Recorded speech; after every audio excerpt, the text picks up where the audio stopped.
अमित शाह जी और ये लोग 24 घंटा इस देश के संविधान के खिलाफ साजिश रचते रहे। राहुल गांधी जी पहले ही, याद कीजिए, लालू यादव जी के समय में बिल को फाड़ा, तब इन लोगों ने कहा था कि मनमोहन सिंह का अपमान हो गया। आपकी मनसा बिल लाना नहीं, आपकी मनसा एसआईआर जैसे अब आपको कोई रोक पाइएगा। नमस्कार, हेडलाइंस बिहार देख रहे हैं आप। मेरा नाम है उत्तम कुमार। देखिए, आज जो है यूनियन टेरिटरी बिल को लेकर जो है सांसद पप्पू यादव भड़क गए हैं।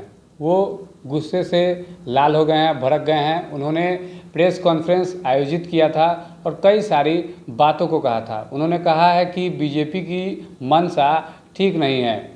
यूनियन टेरिटरी बिल को लेकर वो जो है भड़क गए हैं बीजेपी पर और उन्होंने कहा है कि बीजेपी वालों की जो मंशा है वो ठीक नहीं है। क्या कुछ पप्पू यादव कह रहे थे वो भी हम आपको सुनाएंगे, लेकिन आपको बताते चले कि पप्पू यादव ने सरकार पर आरोप लगाया है कि जब केंद्र सरकार एसआईआर के मुद्दों पर घिर गई है तो वह नए नए मुद्दे को लाकर लोगों का ध्यान जो है भटकाना चाहती है। इतना ही नहीं, उन्होंने कहा है कि बीजेपी की मंशा ठीक नहीं है, वो जो है सत्ता का दुरुपयोग कर रही है। क्या कुछ कह रहे हैं पप्पू यादव, वो भी आप सुनिए। एक तो आप समझिए कि अमित शाह जी और ये लोग 24 घंटा इस देश के संविधान के खिलाफ साजिश रचते रहे। हमारे नेता राहुल गांधी जी और कांग्रेस भ्रष्टाचार के खिलाफ आजीवन सामाजिक और रचनात्मक जीवन में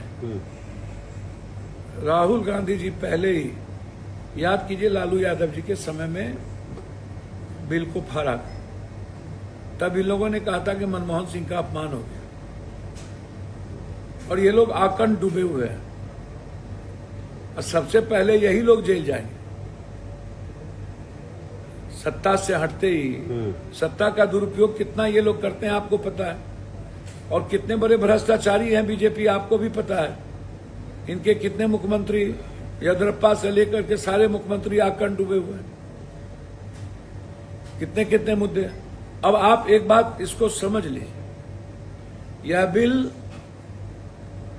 किनको छोड़ना है या किस सरकार को गिराना है। एसआईआर में जब ये घिर गए चारों तरफ और पूरे देश में एसआईआर का मुद्दा आवाज बन गया, और अब ये उसको डाइवर्ट कैसे किया जाए, कैसे मुद्दा को हटाया जाए, इसके लिए यूनियन टेरिटरी बिल बिना सर्वदलीय बैठक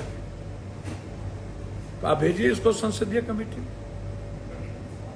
आप संसदीय कमेटी के पहले इसको आप यहां मत लाइए, क्योंकि आप विवाद, आपकी मनसा बिल लाना नहीं, आपकी मनसा एसआईआर जैसे अब आपको कोई रोक पाइएगा। और तीसरी मनसा ये है कि अरविंद केजरीवाल जी जेल में रह करके शासन चलाए। तो इनको लगता है कि 31 दिन के बाद अरविंद केजरीवाल जैसे के बाद आप ममता बनर्जी को भी कभी कल कहिएगा केस में डाल दिए, कल आप कहिएगा तेलंगाना के मुख्यमंत्री को डाल दिए, कर्नाटक के मुख्यमंत्री को डाल दिए। तो एक तेलंगाना के मुख्यमंत्री, कर्नाटक ममता दीदी को आप डाल दीजिए, विपक्ष को डाल दीजिए, स्टालिन को डाल दीजिए और 31 दिन के बाद रिमूव कर दीजिए।